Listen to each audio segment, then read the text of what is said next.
right, Alfred Publishing, innovator of educational music. Indeed. New this year, we've got Sound Artistry. This goes along with our Sound Innovations line. It's been very popular in band and orchestra over the last couple of years.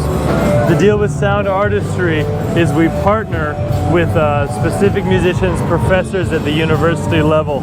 For example, the clarinet book we've done with Dr. Margaret Donahue at the University of Miami, and each one has their own professional, like collegiate level contract we've worked with to make sure that everything is up to snuff for students who are going into college or who maybe are taking private lessons and getting advanced. So that was my question: is this more for private instruction or it's not a classroom method? It's an individual instruction method, but fits right in.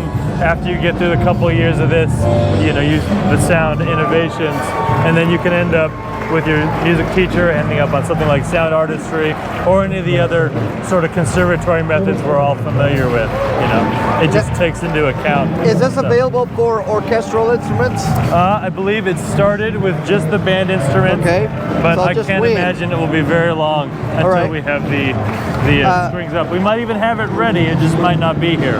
You'd have to look on the website, alfred.com. Do I see a percussion? Percussion. Or not yet?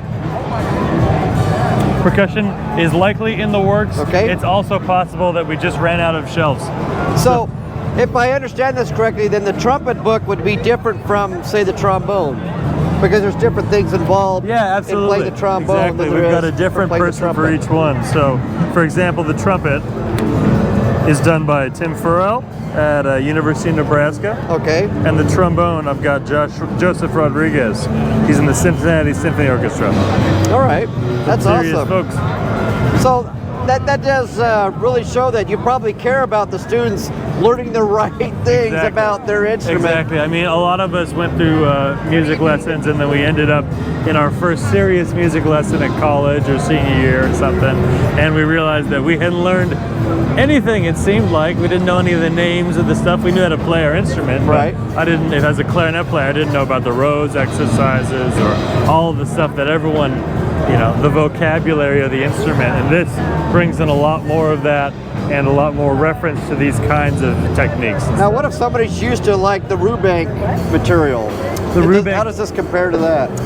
You know, I'm not totally familiar with how the Rubank does for their higher end, like for this level, but I'd imagine, let me have a look-see from my Rubank memory back in college. It's fairly comparable. It's written in a lot more accessible way. A lot of the Rubank, you get that big page of dark black, you know, and this is just a little bit less intimidating. But it's no different in terms of how difficult it is. It's just a little bit easier on the eyes. Big bubbly letters. Well, looks pretty good. Yeah, I'm excited about it. I mean, I'm a guitar player, so I'm more excited about that stuff, but anything to get the band kids going, especially if we can get it over to orchestra, is always great. So available at your favorite sheet music dealer? Yeah, your favorite sheet music dealer, anywhere, local music store, or alfred.com. All right. Thanks for your time. Yeah, of course, Myles.